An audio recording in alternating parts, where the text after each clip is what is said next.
Welcome to episode 5 of Tea in the Dojo. Today is a very exciting episode, a special episode, because we have my father, Kyoshi John Richards. I'd like to say Dad.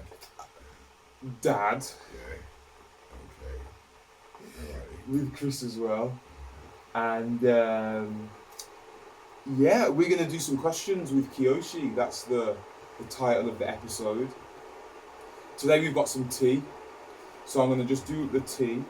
And Chris, do you want to talk about what you've been doing since yesterday, and maybe get Dad to talk about some stuff as well? I'm more interested in what you guys have been up to. I asked you about grading yesterday, but what's your take on it? It seems to be a busy time for you. Gradings, and it's pretty intense. I've just gone through my grading as well, which is pretty intense for me, but you've got tons of students come through here, you grade every 3 months. It seems to be a busy time. Is it a time you enjoy, time that's stressful? What's it like? All of those. I think we're grading for me in the club is a must because it push people, give people goals, and it's also the biggest carrot for the students. I mean, that the gradings, things would be different. It is busy to set your grade every 3 months, but we have got a lot of students, and I think at the end of every 3 months, everybody's looking to grade. Whether they're good or bad, they still want to grade, and this is one of our problems, because parents don't understand when you say, but your child isn't good enough to grade, but they still want to put them into grade, and when they fail, the parents are upset with you. But at the same time, it's also a good time to check our standard when you see what comes through. You could see, the standard the kids that come up, or the standard of your black belts, and the standard of your organization. And it can be exciting because over the years our club has just grown from strength to strength. I should say the association. Yeah. So, standard of the grading. Is it a really, really gradual thing? Is there anything that you guys do to bring it up every year? Are you happy with the standard of the? I suppose from one grading to the next grading, we're looking at, we need to work on those, we need to fix those, or we need to change that, or we're going to make sure that club is doing that. And you sit down and you identify all these little issues just to try and bring things up. I think one of the things is standardize and keep everything the same. And when we had identified these things, is for them to take it back in the club over the next 3 months and make sure all the instructors are teaching it, working with it. So when we see the kids them again, we could say, yes, it's looking much better this year, or the side kicks have gone down, or the blocks have gone down, or they're losing the kime, and trying to keep the traditional format of Shotokan karate going, because it's easy with this modern day attitude for it to go to sport karate, because it's easier. And I think the sport karate is, especially with the Olympics sort of out there, things can change very easy. But we need to work hard to try and keep that traditional side going. And the grading is one of the bits where it's at. That's where it actually can fix things for the future. Just on that note, today we did have tea. I've just boiled your first set of tea. This is my Chinese oolong tea. We did have it last time, so you can have a little sip, Dad. I think when I came back from China that time and I was into tea, you've been round a few times and had a little taste of the tea. This is the one we had last time. It is the one we had last time. Very good. It's okay, cool. I will. And I think this time of the morning, that's very refreshing also. Yes. Yes, this is my finest. This is my finest. Cool, sorry. So if you guys can continue, I'll keep going. Okay, yes. So, gradings. It's my happy time, and I think all the instructors, but yeah, our club has grown like so much, and now we see that our gradings are huge, and it's spread over a month, because there's so many kids, and the age of the kids has gone lower, compared to when I started.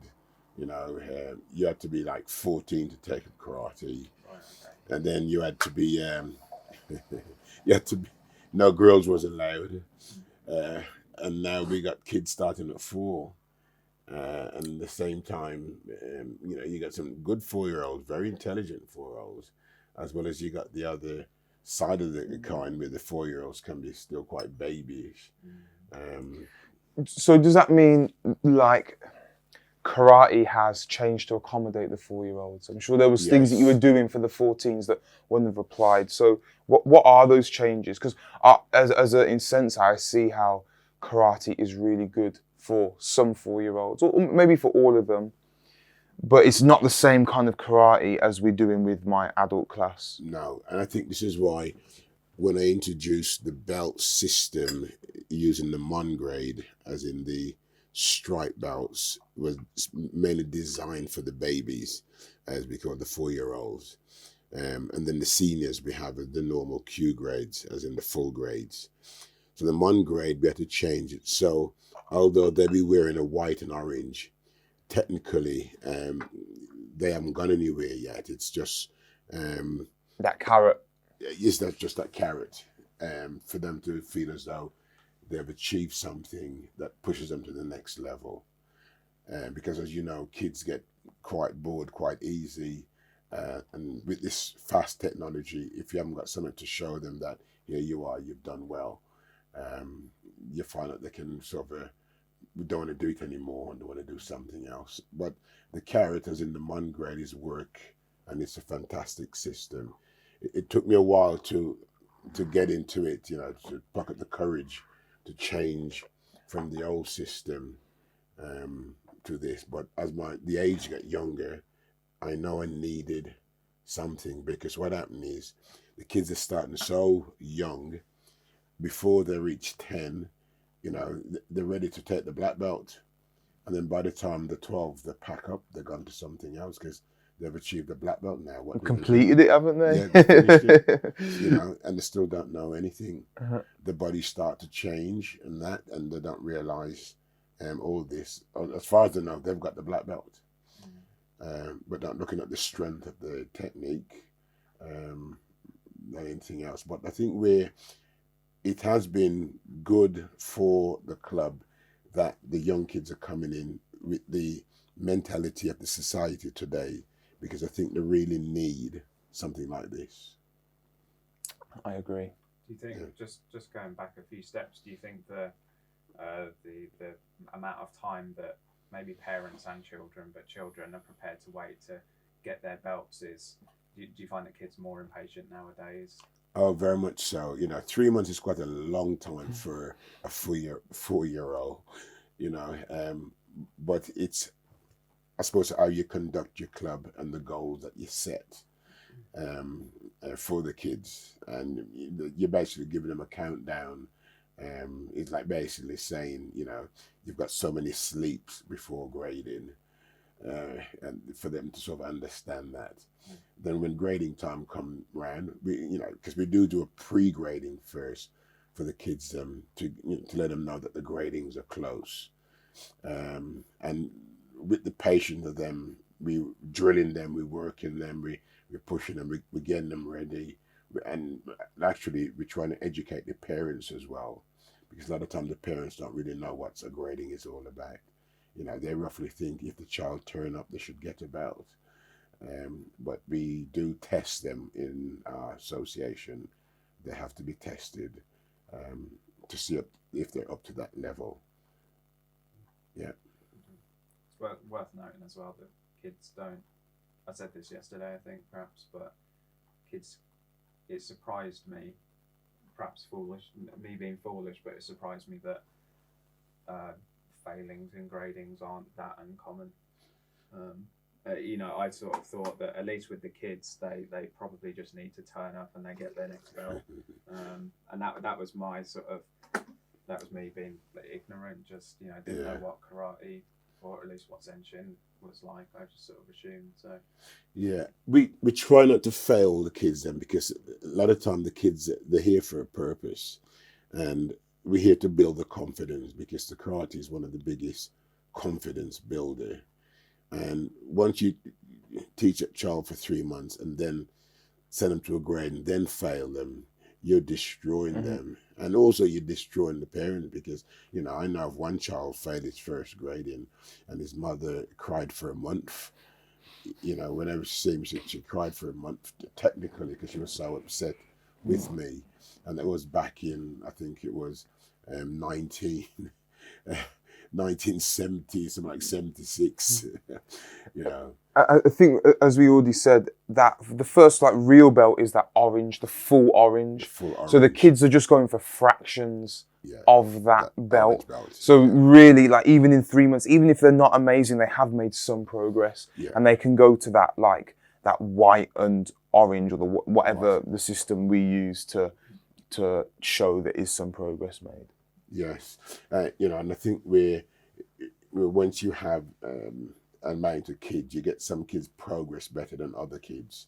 And the first grade is white and orange, but maybe there's another child who really into his karate, practice, knows what he's doing, very coordinated, and that child may move to the next one, white and red or white and yellow. So it gives a chance for the kids who are doing really well to move up, but they still won't go to orange. They'll only go within those Mon grade system with that.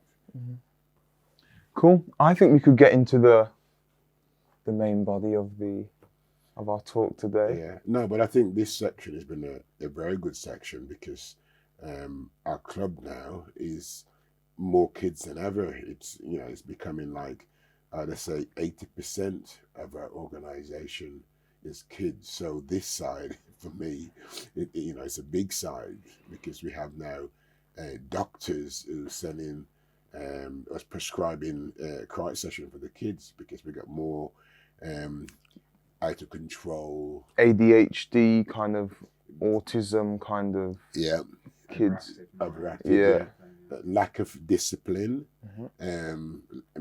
kids without any boundaries. Is that highlight problems within parenting? Within parenting, so it's bad parenting, and I think we get a lot of sort of split up father and mother, and mother lives there, dad does this, and the kids are in between families, and sometimes the kids they're like rebelling, they getting spoiled by somebody else, and so all this have effect on them, and they're seeking attention. So they do things to get that attention, which is sometimes can be a bit naughty. And because they're used to having their own way or pleasing themselves, it's like they'll say, oh, when I go to my dad, he lets me do this. Then when they go back to mom lets me do that. And they come to karate now because they're well out of control. And Sensei don't let them do anything. Yes. So then the child said they don't like karate because Sensei gets them to listen, stand still, and behave. And Sensei shouts at me, which I do, because some of these kids, when you say no, they don't know what no means, or stop. They don't know what stop means. Get down. They don't know. So we have at this stage, if you're brave enough as an instructor to take on these 4-year-olds, because they can drive you nuts. You can end up leaving class very angry person. But if you can control this, and if you know what you're doing, I think, you can do something about it once you know what you're doing. If it's just piling in kids there and creating a massive babysitting service, you're asking for it. And then you talked about parents and that. So what was your childhood like growing up? Because I know you weren't necessarily typical in that sense that people might expect.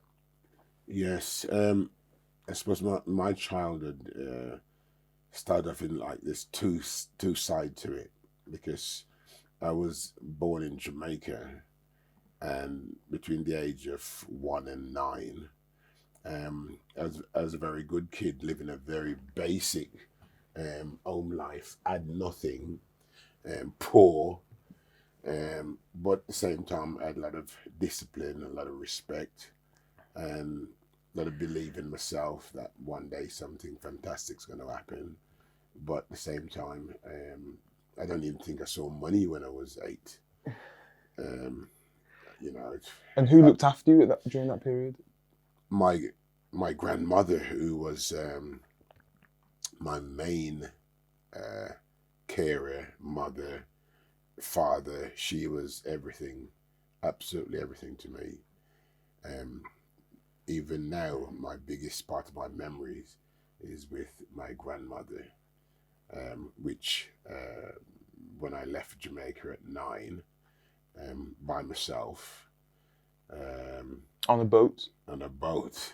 It wasn't quite a banana boat, but, but it was on a boat, which took 3 weeks to travel from Jamaica to England. And I came with my sister. But once we got in the boat, I didn't see her until when we got off, because I was locked in a room for 3 weeks.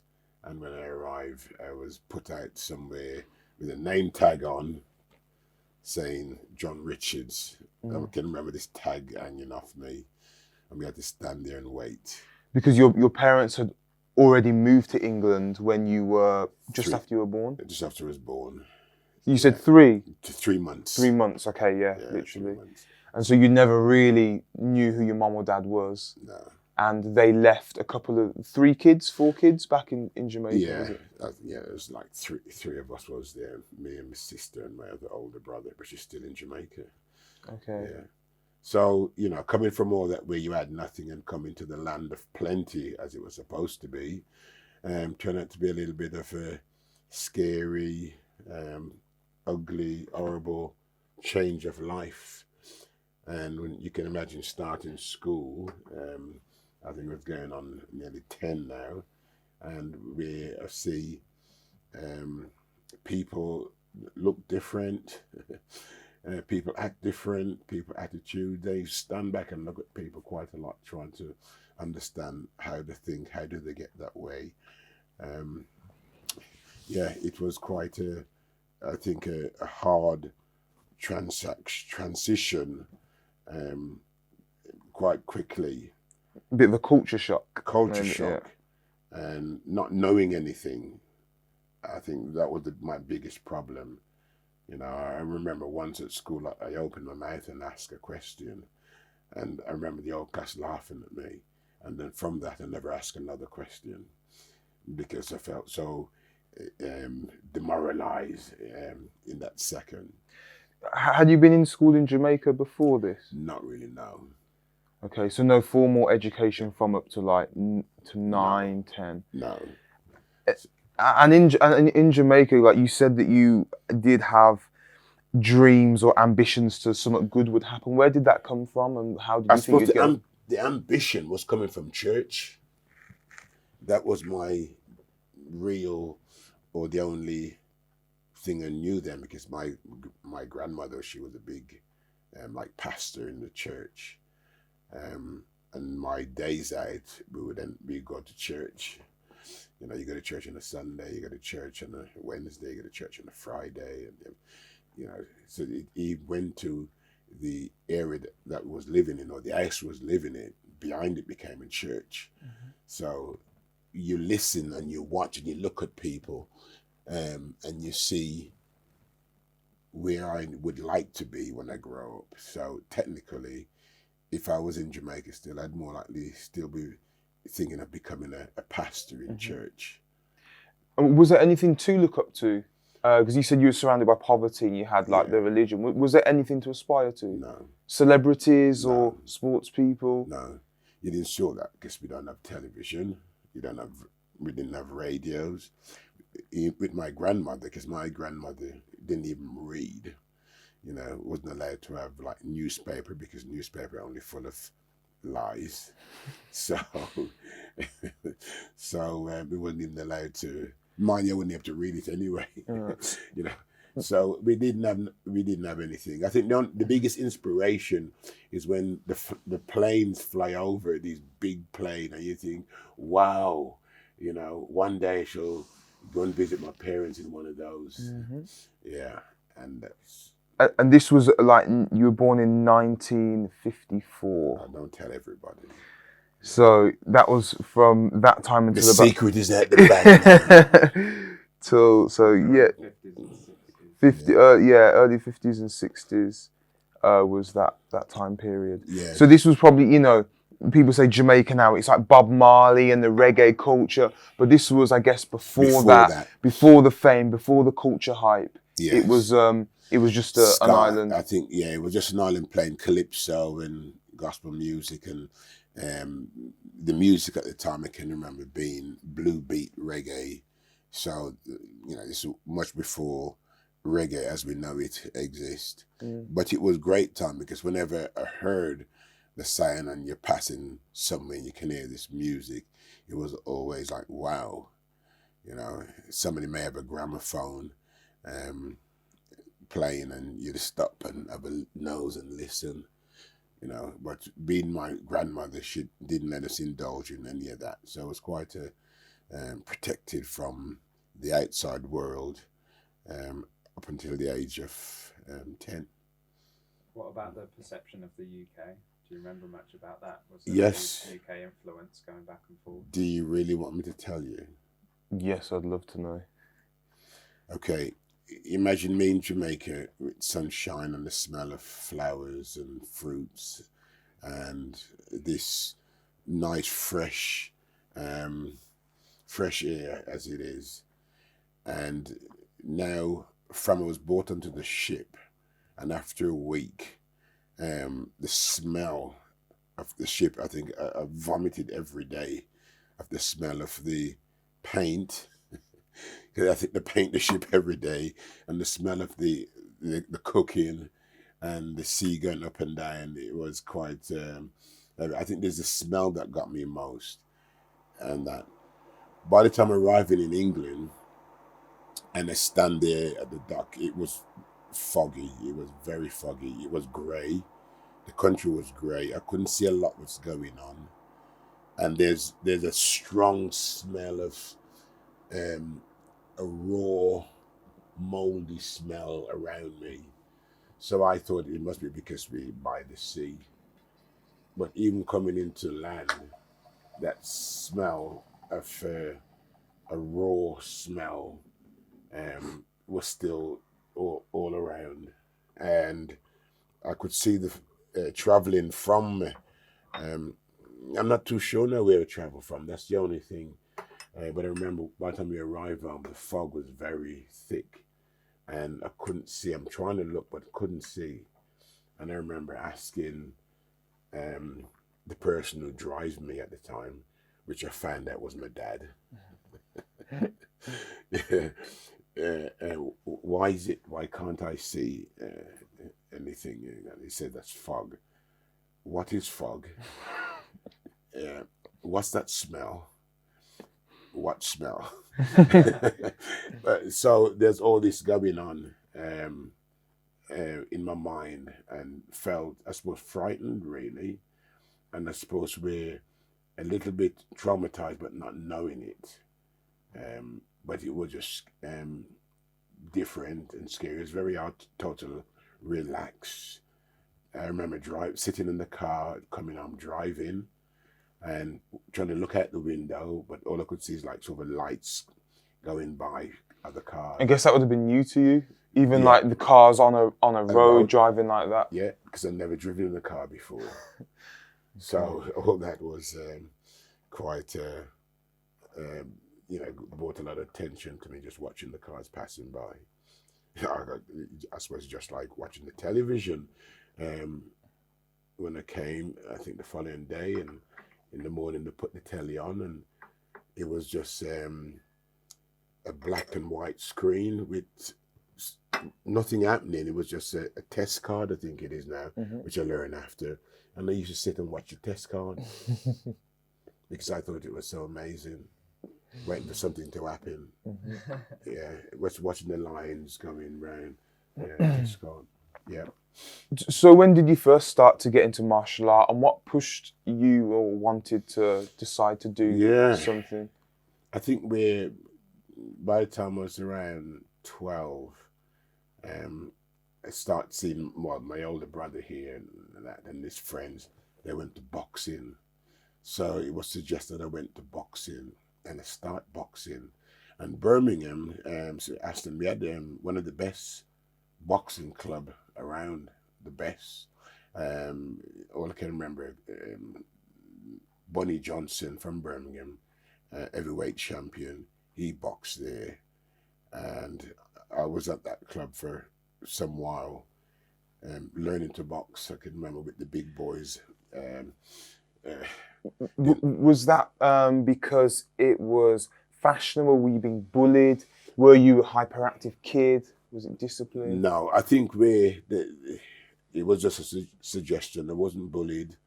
I wasn't hyperactive. I was very disciplined because don't forget me coming from the church background. I was very disciplined within myself. But at the same time, when they had of boxing, because in those days, boxing was the thing. Boxing was the main sport. Yeah, there were judo about, but all the proper boys them did boxing, and the clubs them was usually filled with young boxers. So I took up this boxing and kept it going for a little while.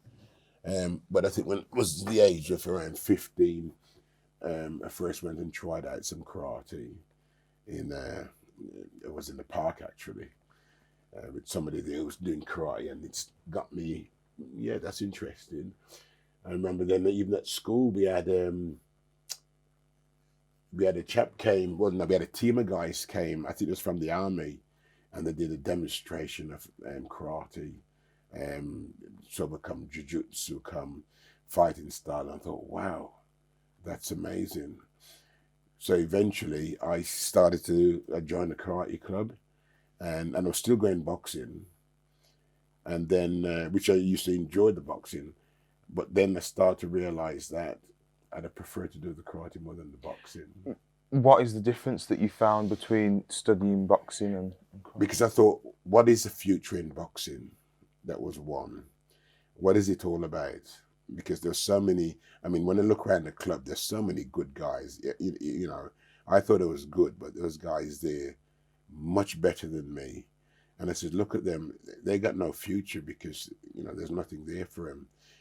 They'll train, have a fight, get given a plate or a cup or something, and you know they'll be battered like hell because you know there can be only so many people.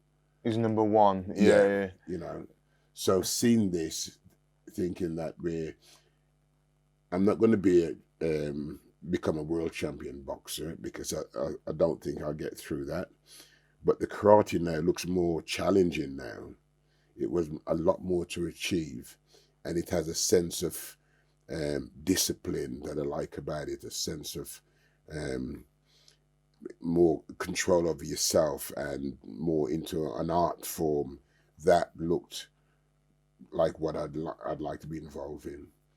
So I remember, I mean, I talked about this before, I think it was around 17, and I remember getting hit in the ring boxing. And you know, when you see the birds, you know,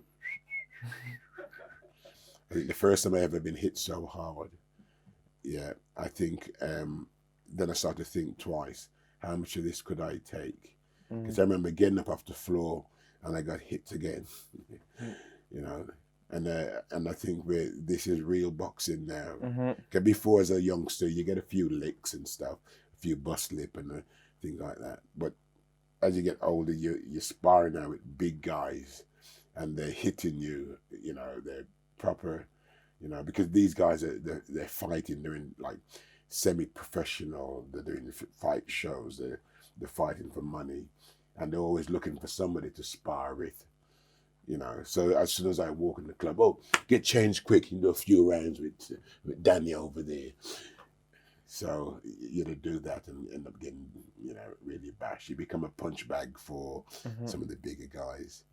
Was it a black thing? Like, was that a common thing? Yeah, I think, you used to find a lot of black guys within the club. You know, I remember our club used to be, we started up in Aston, connected to the Aston University. We had a spot. Then that got moved, and we ended up at Broad Street, a place called Rum Runner, right upstairs, the top of Rum Runner. There's a stairs going up like sort of at, I'd say 80 degree up to the side, and it used to look over in the canals. And when you go in there, it was stink. We say stink. It's what a boxing club smell like. Sweaty gloves, sweaty boots, sweaty t-shirts, sweaty. When you go in there, you think work. And you used to get a lot of black guys just come straight from work, straight in, do their session and gone. And there's quite a few tough Irish guys as well in there. I think between the poorer denomination of people used to end up doing boxing. So a lot of Irish guys and a lot of black guys was there training together, having a great time. That becomes their world. The community, isn't it? It's a community. It's like a family. Then on the weekends, somebody put in the shows on, and the show's making money, but we didn't get money out of it. We got sort of nothing really. Could we get the first picture? Sorry, the last one at the bottom, which I think is the oldest picture we have. Because I know we hear Dad talk. We talked about community, Dad, just then. And this is you in the middle. This is your first black belt, Linville. Yes. On your left. Yeah. So this is with the camera. Camera's there, yeah. All right. Yeah. So this is one of the first photograph we've taken. That's my brother here on this side. He ended up now in America, but that was Chris. And at the back of it, you could see it's Howard Brown, who was ended up being world champion in the early days of contact karate. And we had Yvette, who ended up in the British team, one of the first black women fighting for the squad, which I was quite pleased about. And we had Linville was my first black belt. And can I see? That's Shirley also, who ended up fighting for the English team in the lightweight section, if it was in the heavyweight. So quite proud of that time, and we were quite serious in our little squad. As you see, it was mainly all the black kids. We had one little white face there. Yeah, I forgot. Yeah. I was reading through the book yesterday, and I think it mentioned this guy, how he had a black belt in talking and like an orange belt in karate. Was it referencing that guy? No, it would be somebody else. Okay. With that. So how long after? Well, how old were you there? That must have been maybe around 22. Maybe around 22, 23. 22? 22, 23, yeah. Really? Okay. And were you teaching here? Like you were in the middle, you were Sensei? I was Sensei then, as early as that. And how this started was my instructor, who was quite good but getting on a little bit. And I had a bunch of young black guys in the club who wanted to do fighting and so forth. And I used to help out teaching the class. From a green belt, actually. I was helping out with the class, and then by the time I reached brown belt, I had my own class within the club teaching, and I used to teach the young up-and-coming boys, and we started going out doing competition. By the time I was black belt, I was practically running a class within the club with my instructor. And your other opportunities at the time, like your job and your education, what were the prospects looking like then? I can remember being an apprentice toolmaker, going to college, rushing back from college to catch my class. And at that stage, I loved my karate. At that stage, that is the ultimate for me. What did it do for you?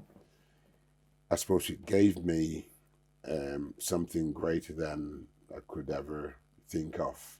It gave me a great feeling because there's so much to learn, so much to conquer. It teaches me about my body, about my mind. Physically, it puts me in a different mindset. Because the self-defense wasn't the major thing. To win a fight, to fight and win, it's another thing. But I think the training, the students, the comradeship, it brought all that together in that one place. And around that time, I'm going to say, many black people didn't have a lot going on for them. I think job situation was pretty poor. Prospect was pretty poor. Everybody was scratching around for money. A lot of, so to be there, which those people can afford it, was quite a good time. And this is just around when Bruce Lee. Yeah. So this would have been about 1975, 6. We're talking about maybe. Yeah. This is just after Bruce Lee come out, so the craze was on then. I think when we started the one class, the girls actually started when I went and saw some girls for the first time up in London, and I was quite amazed. And I came back and thought, there's girls wearing black belts, and I was totally fascinated by that. So I came back to Birmingham, put an advert in the paper, and I had around 12 girls turned up.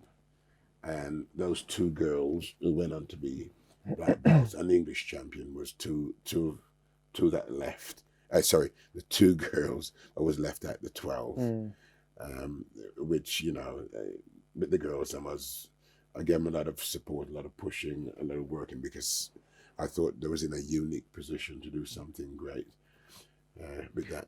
I noticed none of your gis have badges on. Well, one guy has got a shoulder catch badge. Yeah. But you don't have gis. So what was the deal with? At the time, we were ragamuffins. We were whatever we got, we wore.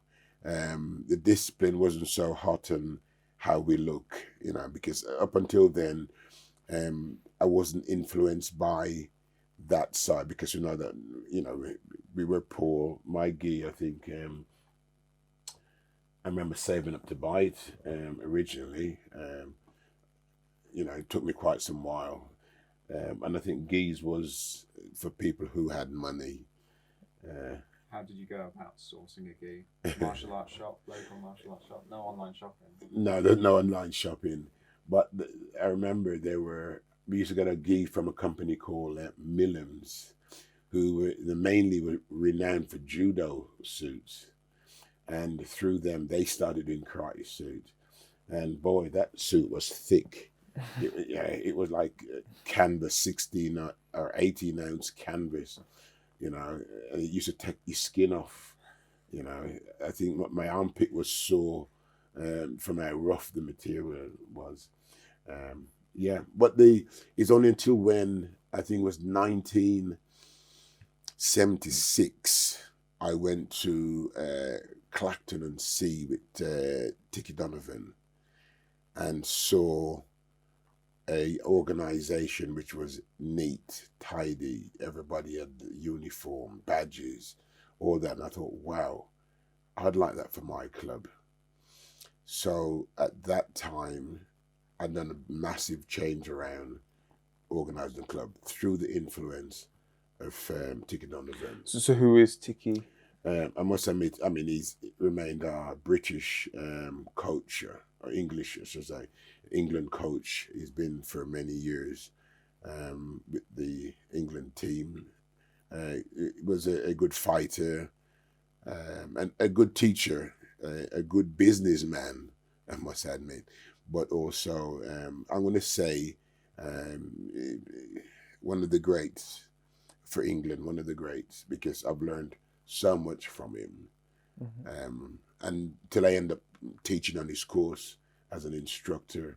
I've been going on this course then for maybe 21 years, every year teaching in Clacton for a week.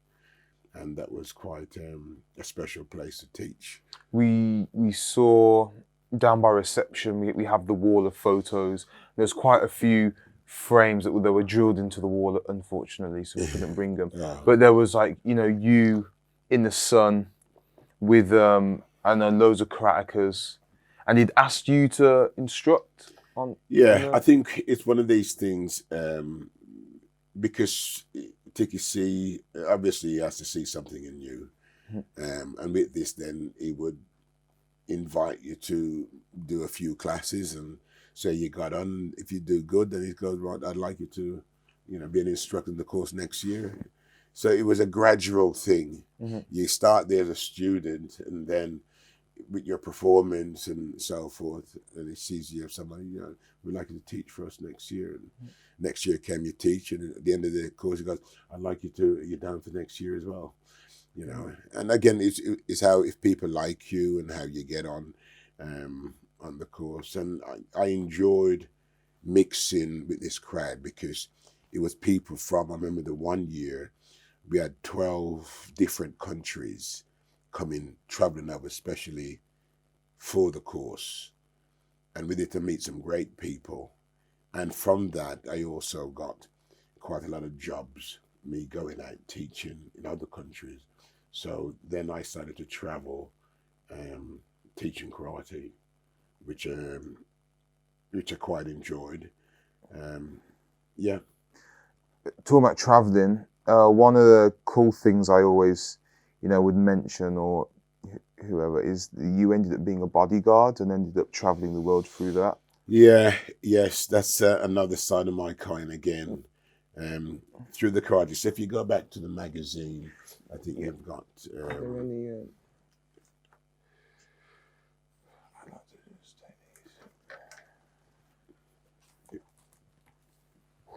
I think it was. I think it may have been this one.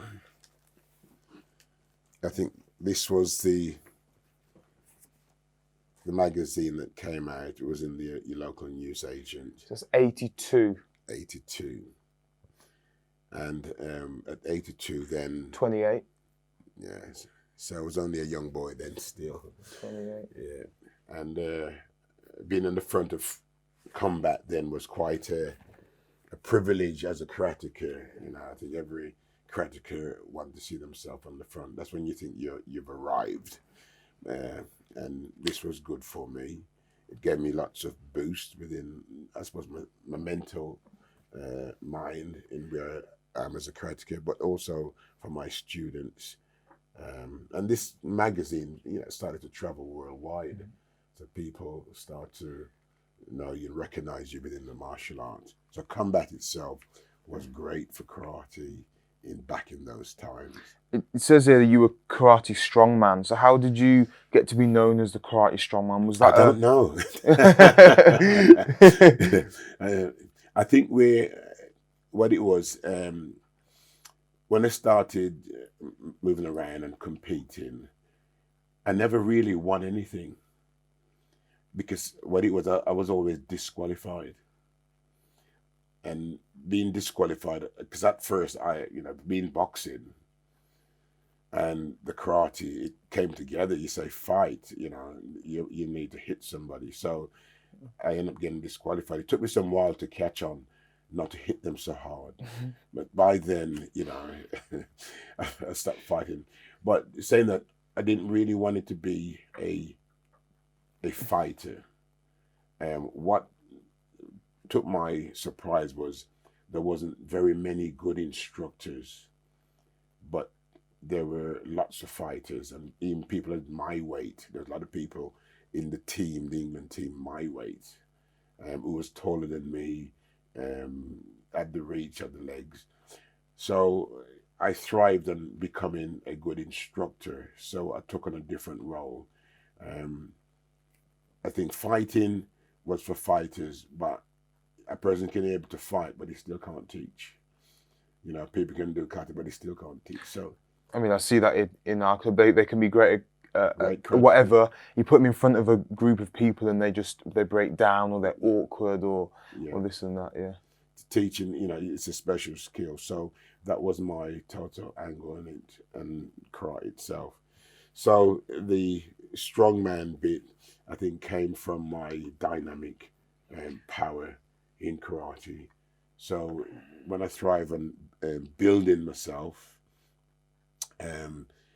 working on my power, my punch, my speed, working your muscles. As you've seen, you know, I was influenced at that time as well. By the time Bruce Lee came out with his showing off his body shape, and I thought I got that too. So I worked a lot in just self development as I went on. Is that one of them? Another one, maybe the one under that. It talks about your dynamic karate. What was it? Okay. Again, dynamic karate. Again, this is the same power that we're talking about, because you know karate can take on different shapes, and I sort of build myself and the power of your punch or the power of your kick, or your dynamics in the block.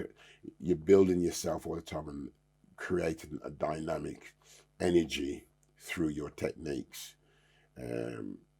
which has been my main thing. Because if I'm demonstrating a punch or a block, you should see the power in me. And I think that's what I thrived on. And even until this day, I'm still trying to get the same dynamic feeling from a punch or a block, from my techniques. So I think you did ask me earlier about the traveling that I did. And I think if I go back to this, I think somebody saw me in the magazine in the paper shop, and thought, hey, I know that guy, and found out that I was also from Birmingham. They go, so they were looking for somebody to as a bodyguard to tour with them. And when they see this, they then phoned me and asked me to come in for an interview, which I did with several other guys. And with that, I got the job, and the band was at the time was with the Beat. So I then started touring with the Beat in that early stage, 1980, must be around 82, somewhere around there, because it's having very. Well, that was in 1982, so yeah, it would have been then afterwards. Yeah, that time. And the funny thing was, my job, what was in, I must have left it in 1982. I was out of work for maybe 3 weeks, something like so. No, maybe 6 weeks. And at the end of that 6 weeks, I thought, what I'm going to do now? I don't want to go back into a factory. What I'd like to do is teach karate full time. But at the time, it's quite impossible. So by the time I left the job center and went home, there was a letter on my doorstep saying, you've got the job. And when, next week we're going to America. Now, next week we start an English tour. We done the English tour. Then after that, we done the American tour. And it just went from strength to strength that way. You work with bands such as like the Police. So, you were with Sting and you were with... Yes, and I think once you start to travel around the scene and seeing other, meeting other bands out there, other promoters, other managers, more they get to see you, and they get to see you in how you perform. And I remember I was in Dominican Republic doing a show out there with the band, and the police manager came up and said to me, he says, hey, I've enjoyed you tonight. You were wicked on stage. Because we had a serious stage invasion, and out there, these guys carry guns and stuff. There's a different thing with their security setup. Anyway, after that, he offered me the job working with Sting. Because I had the credential, as it was. So I've done a synchronicity tour with Sting, with the police, and again that was big tour for me. Do you think karate gave you an edge over other bodyguards, like when you went to the interview? Oh was yes, it? Was it? Very much so. I think it's the way you carry yourself is what you can do. Because I think you can, like when you're going around America, you see some big dudes, you see some big guys, and when I arrive in my venue, I'll be in charge of, for instance, my dressing room area where the band is. So then I'm looking after the old band.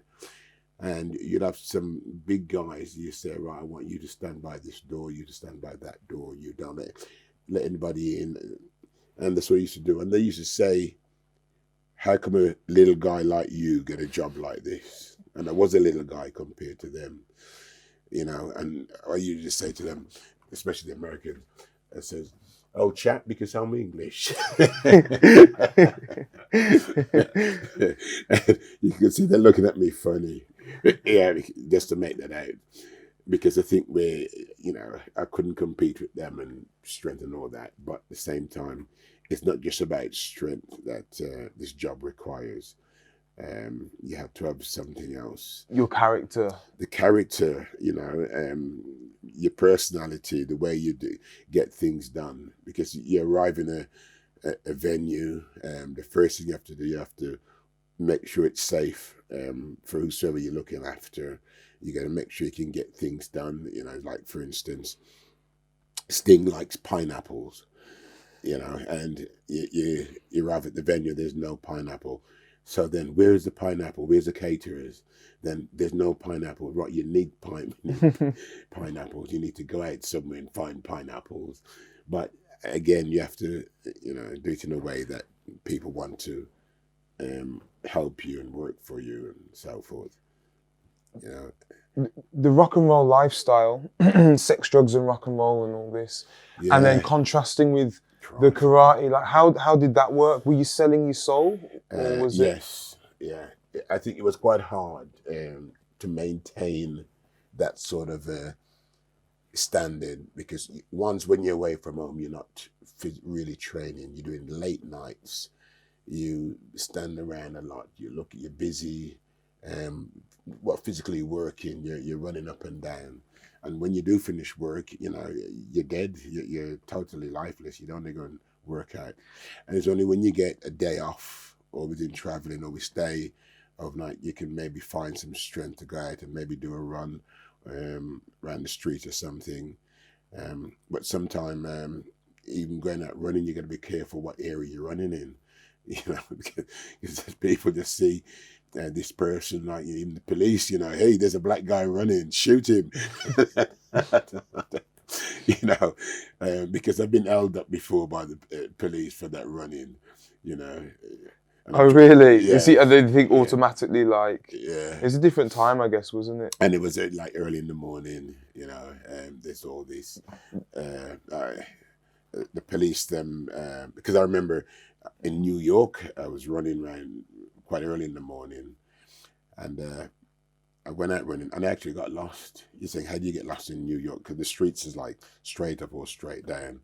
But so I come out the hotel, didn't, my mind wasn't there, start running. Then I'm like, no, it wasn't there, and it wasn't there. Then I see a police, and I went out, and he pulled his gun, stay there, boy. I'm like, whoa. I just want to know, do you know so-and-so hotel? And he's like, hey. And plus, because I speak with a different accent, because I was English. So then, he thought I was trying to pull a fast one. But in the end, he's calmed down, put his gun away, listen. And he goes, you need to go left there and right there, and, things like that. So, yeah, interesting life, trying to stay fit when you're on the road. Sometimes we go to some beautiful hotels, which got usually a nice gym that nobody uses. Smell nice, great operators, stuff like that, and we get a chance to go in them. We'll use it. That's yeah. Good. I want to bring in another picture, because I know this guy's always been in my life, and this is like the first video that I remember you from. But basically, you got Dominic here. Okay. Yeah, Dominic, great friend, is a super martial artist that I admire very much. And we became sort of buddies overnight, instant, mainly through his sister, actually, Belinda Sigilo. She sort of introduced us, and because she came to Clacton, where I saw her, she saw me, thought I was brilliant, and I'd be good to introduce to Switzerland. So I went over to Switzerland to teach, and with that, we hook up with the brother, because the brothers also run a karate club over there. They were another karate family, weren't Yeah, they? another karate family, and now Dominic is now a Swiss coach, so quite an important person. He goes to like international competitions and referees, this and that, doesn't he? He's up there. Yeah, he's within that elite of recognized martial artists, and I think for somebody like him, I have a lot of respect for, because his attitude, his family setup was very similar to mine, so we got on quite well together this way. So Dominic then came to England, and he ended up teaching for Tiki Donovan as well for a while. Then I have invited him to my club, and then we done a video together, where this video came in, which is, some of it is done in Swiss, well, some of it's done in German, where we speak on this side. So if you ever had this video, you would see some of it is been explained in Swiss. I always remember the start couple of minutes. You got that intro where you're doing your ippons or something like that, and you give each other a good bashing. Yeah. Yes. Sorry, Dominic. Yeah. But that was because we both said to each other, let's do it for real. And we went in for it. So he gave me a hell of a big kick, and I gave him a hell of a big punch. Mm-hmm. But it wasn't done maliciously, just that we said, yeah, let's do it for real. Yeah. Although it should have been a little bit more tame and controlled, but it was good at the time. The camera is what was on us, as you know, when you put a camera to a karateka, yes, trying to perform, isn't it? Yeah, perform. So yeah, and Dominic is a great influence on me also, because of his capability. Yeah. And I mean, I do see your relationship together, because he's not a man of many words necessarily. However, like, we went to Switzerland this summer, and you two meet and you go off on your own and you just talk about life together, and you got the family together, and he... we sit and talk, and we talk about life, we talk about karate, but generally I think we understand each other quite a lot, and I feel comfortable around him, he feels comfortable around me, and we just talk as man to man about life, because we now he's married and got his kids and so forth. And the same here, where when we first knew each other, we neither had kids, we neither was married. So we both gone through this change together. So we become like him, he become his parent, because his dad also did martial arts. His dad, who started his dojo, and he ended up giving it to Dominic after retired up to 60, I think it's around 65. Yeah, so yeah. Is there anything that he did or said when you first met that made you think, oh yeah, this is my guy? I think, like his sister, Belinda, when you see young people who doing their karate for real, they, by their action, people judge you by your action. Outside of the dojo. In the dojo and outside the dojo. But I think mainly for how you perform. When you see somebody and they perform, you could say, wow, that's good karate. That person must be serious with the karate.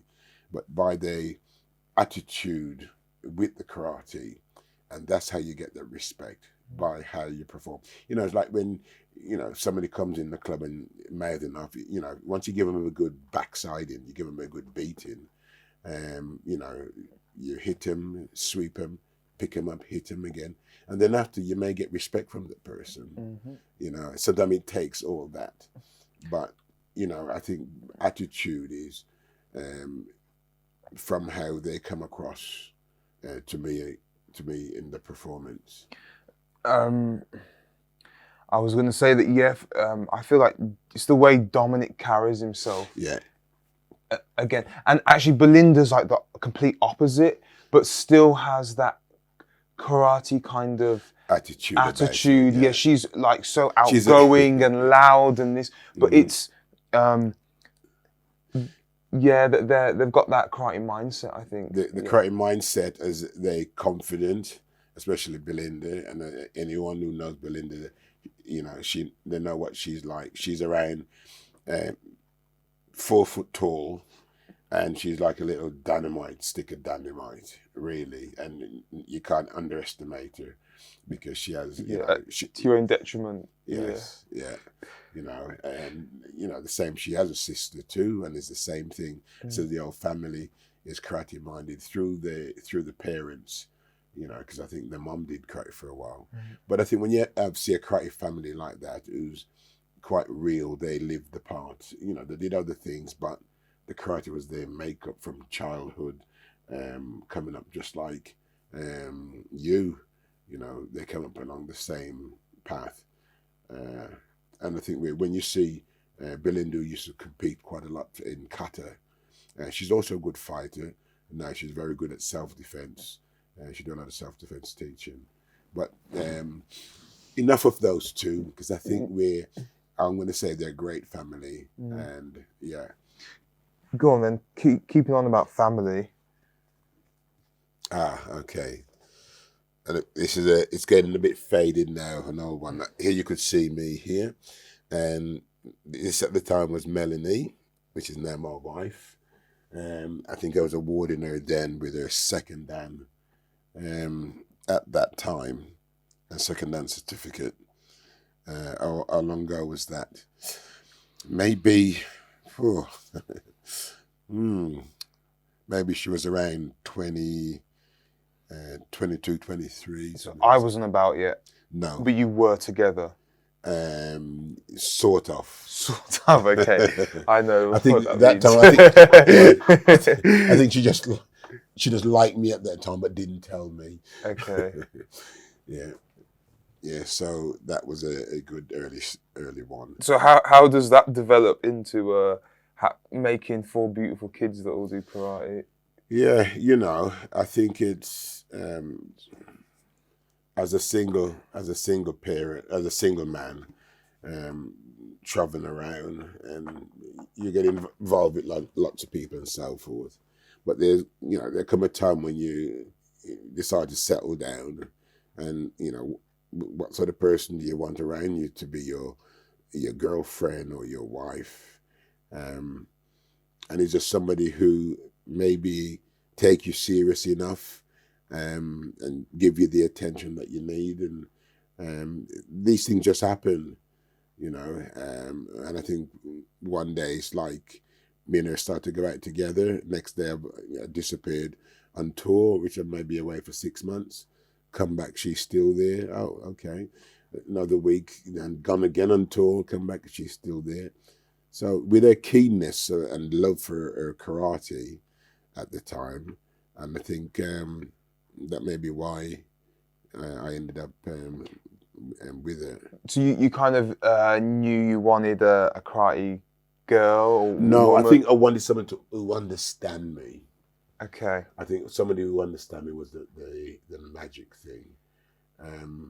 Because girlfriend wasn't a big issue. Well, I suppose there was. You mean getting one wasn't an issue, but it was the right kind of girl you were after. Yeah, because it's understanding. Because I needed for myself, somebody who I can trust, somebody who understand what I'm all about, and somebody who respect what I did, to give me the attention that I needed to move forward or move on. And I think Melanie did that for me. Maybe at the time karate wasn't maybe such a serious, it wasn't maybe so big in the mainstream, and so maybe other girls might have thought you're just doing your silly kicking and punching, that weird thing that you do. Yeah.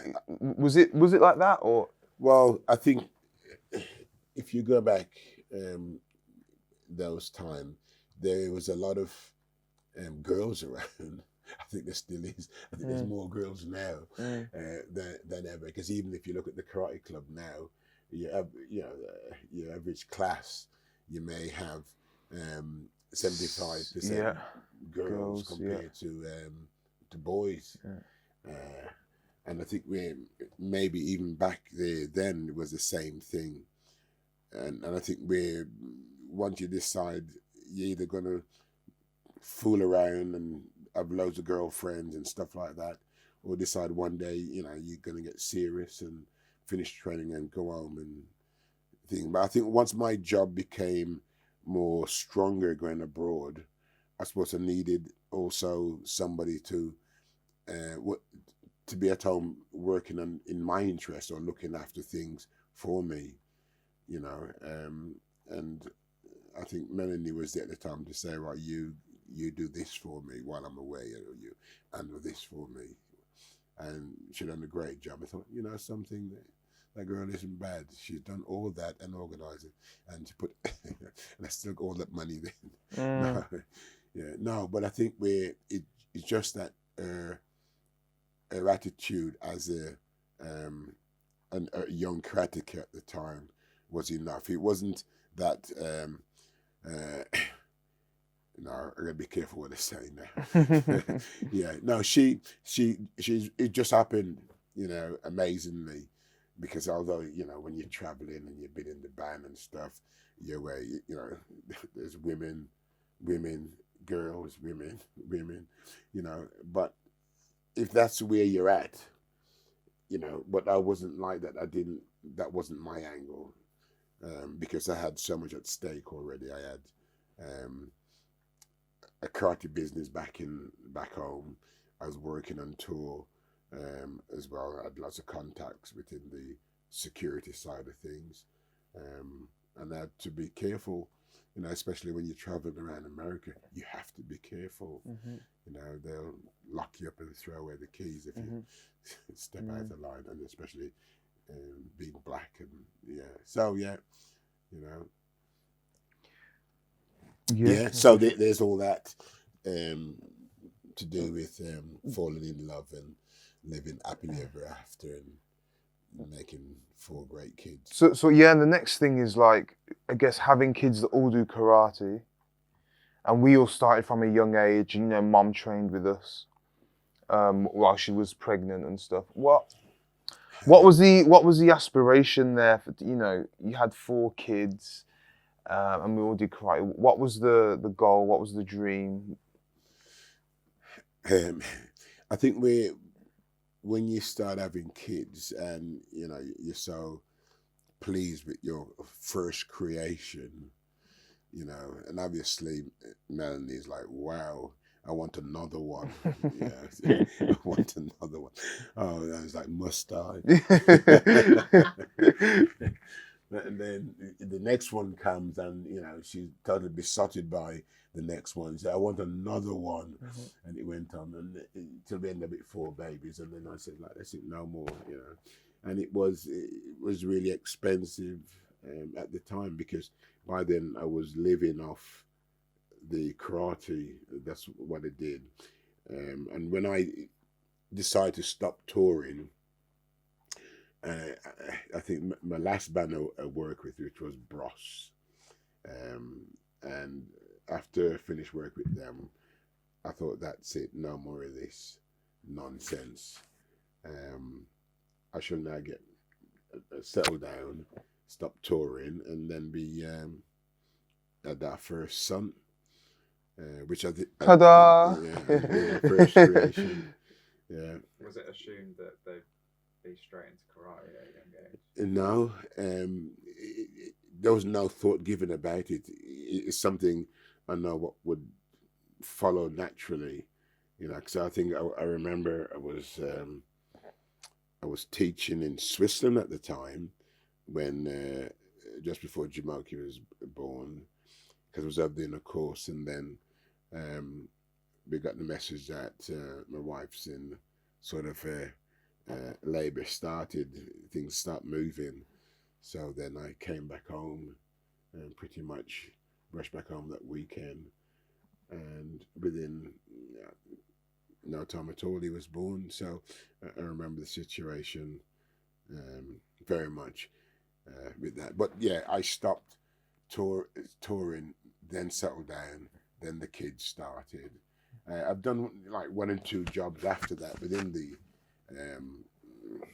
looking after, because I remember when ELO reformed, they asked, because it was again a local band doing an English tour, so I went out with them, and that maybe for around 6 weeks or so, which was fine. It means I could come home most weekend. A bit of a side hustle then, Yeah. kind of thing. You had the contacts, so it was a bit of easy money maybe, and you come back and do the real thing. And it sort of kept me for a little while, because even although I stopped touring and all that, money was still quite tight, because you got your house and stuff, and the kids them now to pay for, and money wasn't in martial arts. Money wasn't definitely. Most time we used to struggle to pay the rent, to pay the room hire, stuff like that. It was quite hard, and if people didn't have the money, they couldn't pay the fee more than so. So it was a real struggle. But I think so long as I could get by, I didn't really care, because I love what I'm doing so much. It was pure passion that kept me to it. When I went into it, it wasn't because of money. It was something that I enjoyed and loved doing. And then, by the time having kids, I'm going to say, well, I'd like my kids them to be involved in it as they get older. But they did naturally, from they was born and was old enough. I can remember when Jamaica was a little baby in his push chair. I was at the first dojo, doing the floor. I think I was sanding the floor. He was just in his chair watching and things. And, these little things, I remember, because it was hard at the time, making all this happen. Having a son I was left to look after. My wife was now gone out working nights, and I had to look at him in the day, and also trying to be fixing the dojo. It was quite, and then at the end of it, no money. So what do you think, like, having the 4 kids that all did karate, what was the biggest benefit you saw to the kids, maybe compared to other kids? Or I thought having the kids them who come in as my kids, I'd like to think I've been a good role model for them through the schooling and then university. I thought they understand me as a dad, because I gave them everything. I showed them the right way to be. I give them the mindset, to be, the way that I treat them. I think that was enough for them to see for themselves, because they're all 4 bright, intelligent kids. None of them has disappointed me. Within that age, they've all done the schooling, done the university, and the rest now was down to them, because I think I done my job, and Melanie bringing them up in that way of life. Considering, don't forget, I've got no money, not that education, but yet still they've got that ability, they've got all that around them, and it's for them to do something with it. So then I was quite happy when they all said, Dad, we want to work with you. It took a long time though, didn't it? It took a long time. It took a long time for me to realise that it was something I wanted to do. I know for like Zol, the youngest Zolly, the youngest daughter, she was never really into it. She escaped. Well, put this way, she was training as well. You may see her on our DVD, any photographs. She'll always have a sulky face. But her leg would be up there though. Yeah, she'd be the best kicker and stuff. Yeah. Amazing. But she was quite into her ballerina, and for me that was fine because that was her thing. But she was still trained as a karateka up until that age. Before she went off to ballet school, she was involved in the craft. So was karate a springboard for her? Do you think it actually helped her to be a ballerina? Yes, the karate was a good platform. Because by then she was disciplined, she was used to movement, she was used to, she knew about her body. So when she started ballet, she was quite late compared to a lot of the other girls. But when she went in, she took over the other girls quite quickly because of her body strength, her attitude with the movements. And, Zolly, she's a sort of person, she's quite physical, is one of these who wouldn't sit still because she'd be busy wanting to do a cartwheel or a somersault or something, or keep showing me her splits, that sort of thing. So she, because I've seen her ways where she's going, you just let her do it, But the other three now, after the university, I did miss them not being around, especially when I needed more help in the club and stuff. I didn't look to them. It just so happened that they came naturally by themselves and just fitted in. For sure. Yeah. Yeah, no, that's good. I do want to ask actually just about overall, because like you said, you were you come from Jamaica, no money, not that well educated compared to, I never looked at you for homework, did I? No. Like, it wasn't going. You never come to me to say, Can you help me with this, help me with that? Because I think from the age of year 6, I would have been probably as literate or more than you probably from year 6. Yeah, of course. Mum was there for doing that. For that, yeah. But I mean, then how do you this guy? How do you end up owning this dojo? What's the secret? Because a lot of people say how hard it is for minorities and they should be getting extra help and this and that. And I feel like you didn't even have a dad around because he died when you were quite young. So life really kind of gave you a lot of lemons, but how do you make the lemonade out of it? Ambition is the main thing. You have a dream, and also I'd like to think being blessed is the next thing. Those two things: being blessed and ambition. Ambition in and keeping a focus and a path in what you want. I had, yes, as you said, lots of lemon, lots of negative. I had a lot more negative than I had positive, but I think a ambition to do something, a focus of where I want to be at. For instance, like when you have friends, like you leave school and everybody wants to go out clubbing and partying, and they call for you and they say, "Oh, come in, going out tonight. This club is going to be great." I goes, "No, I've got training in the morning, and I don't want to be out late."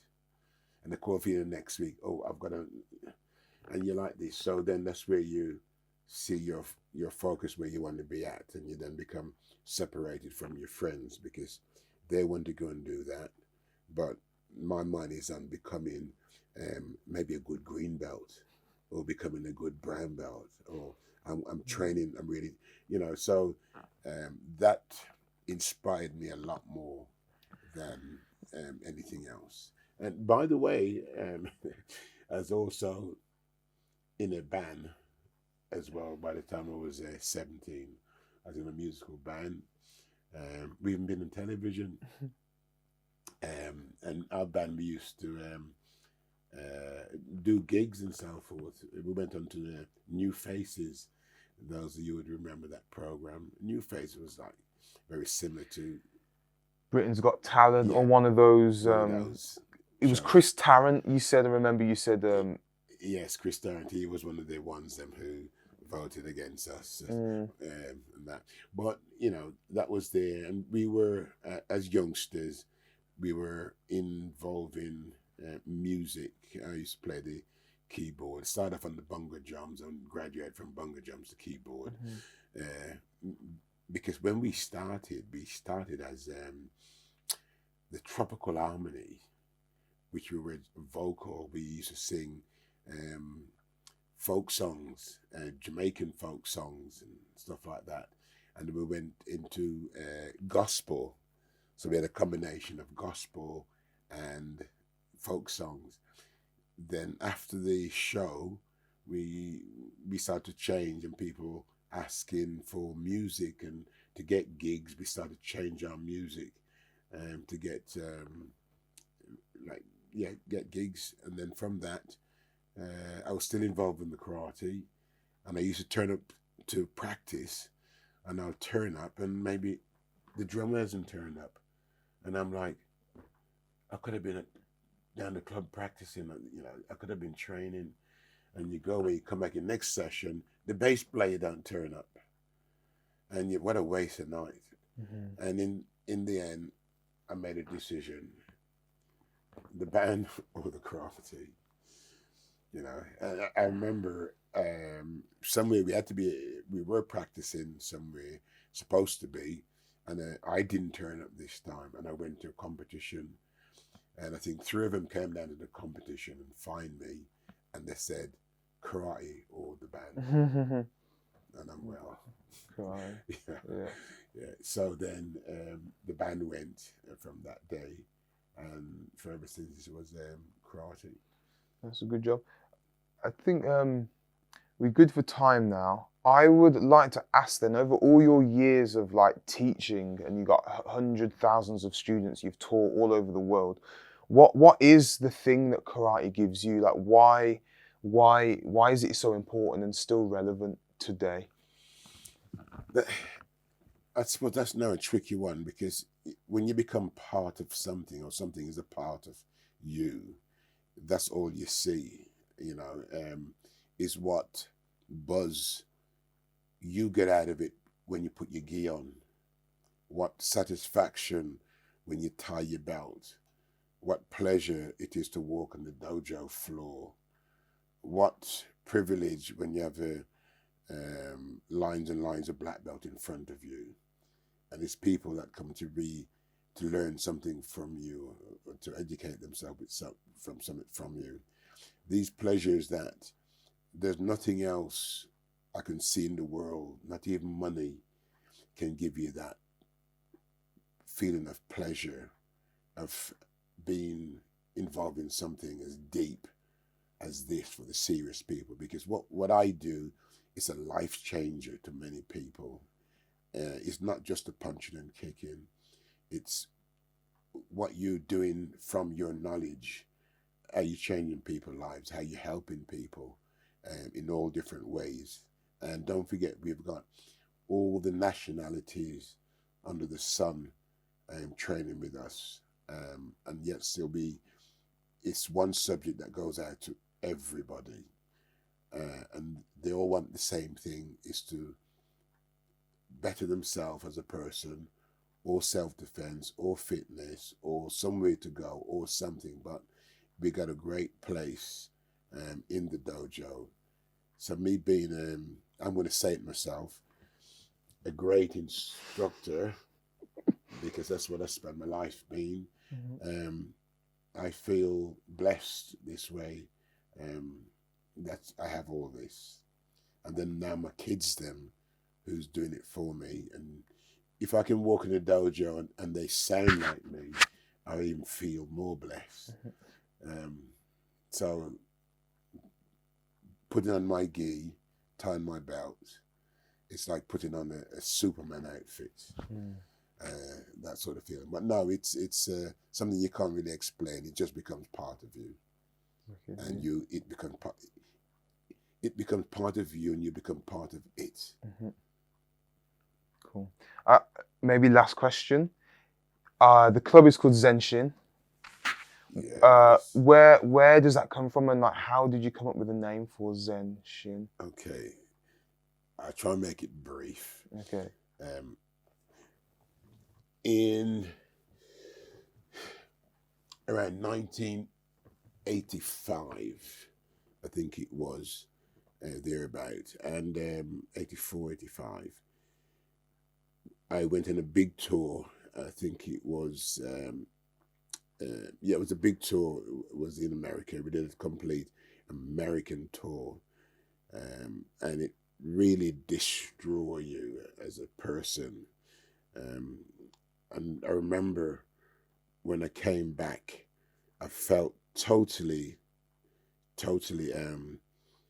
useless, totally drained. Myself, when I left England, wasn't the same person. I felt as though my mind left me and become something else. And just in that same tour, I went a few weeks after, I ended up in Japan, which was 85, and with a band. They said, "Oh, John, we're going to Japan. We can't afford to pay you because we're going on a promotional tour, but we will pay for your accommodation, your flight, and everything, and so forth." And I said, "Yes, put me down." So I ended up in Japan, and while I was there, I found this name, which was looking in the Zen side of things. And then I realized when I came back again, as soon as I put my gi on and walk in the dojo, it's like everything came flooding back to me. And what that feeling was Zen Shin, which in Japanese it's coming back to reality, coming back to your mind, come back to your natural way of thinking. So the Zenshin is, the Japanese should have three meanings for every word. Basically bring back to mind. And that's why I choose that word. Because that's exactly how I felt after I finished that last tour that I did. So that gi, when I put on, belt tied.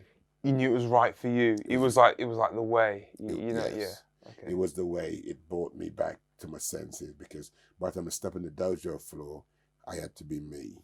Mm-hmm. And it just from that strengthened me then from there on. So I chose that word, Zenshin. Mm-hmm.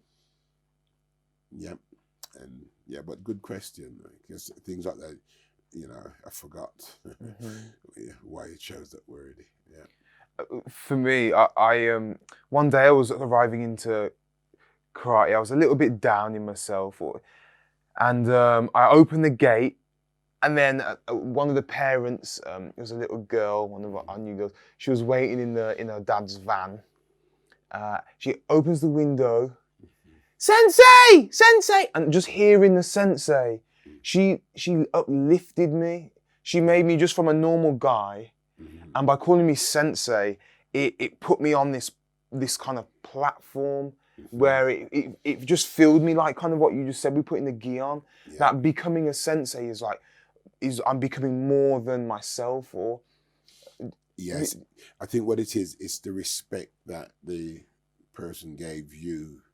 And although you may think of yourself as nothing, somebody else out there think a lot more about you and give you that respect. And they're expecting then from you, I suppose the same, they expect you as a teacher. And as a teacher, you have to conduct in certain fashion, certain way. So all that came together, I think, at that time. And yeah. Great word, Sensei. Mm-hmm. It is. Yeah, so usually when I go into a school, like for me, are teaching some schools, and I usually explain to them what sensei means, teacher. But me, I'm not a school teacher. I'm a karate instructor. So, like they may want to say sir, which is or miss. or I miss. get Yes, miss a lot. I call you miss. Yeah, because I think most of our young boys have been taught by female teachers, so they get used to saying miss.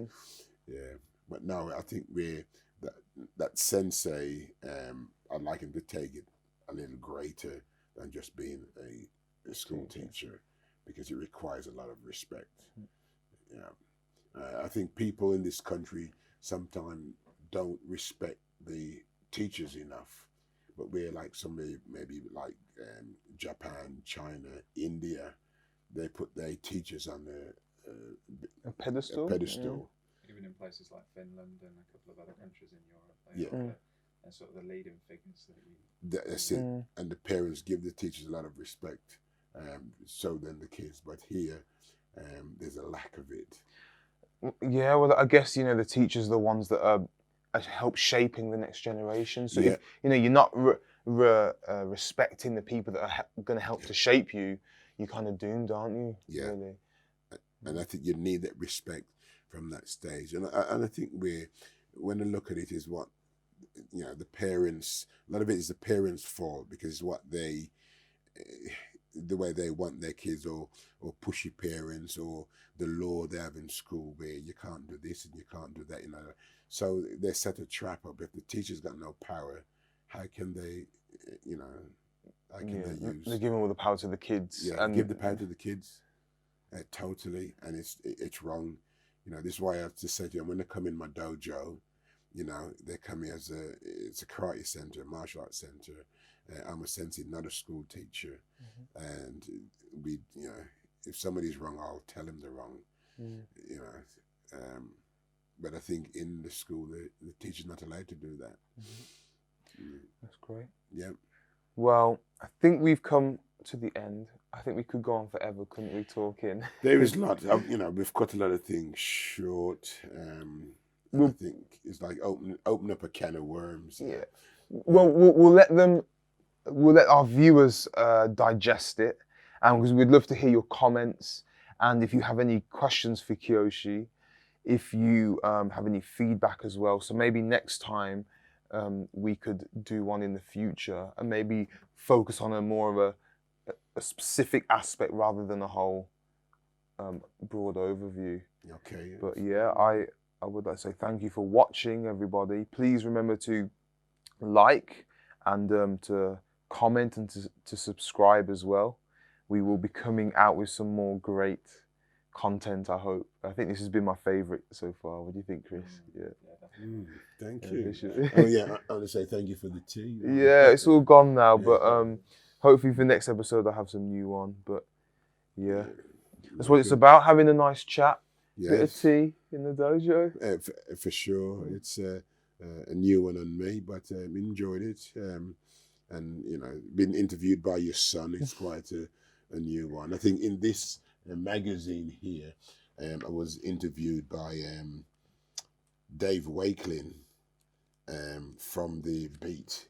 He done the interview in there, and it was quite strange then, but it was a very good interview. Again, from somebody who's used to being interviewed, being in a pop band. And then because he ended up training with me, I became his sensei. So he then turned around and wanted to interview with me and ask similar things. But no. Cool. Great. Well, catch you next time. Yeah. Us. Thank you. Bye-bye. Us. Wow. Well, I really enjoyed recording this episode with my dad and Chris. It's great to hear about his life and for him to tell it to other people in this kind of situation rather than just around the dinner table. You may have noticed, but we did have some audio problems this episode, so I do apologise for that. I mean, we'll try and get them fixed for next time. This whole process for me and Chris is a new endeavour, and every episode we're just trying to improve. and make it as good as possible as we can for our listeners.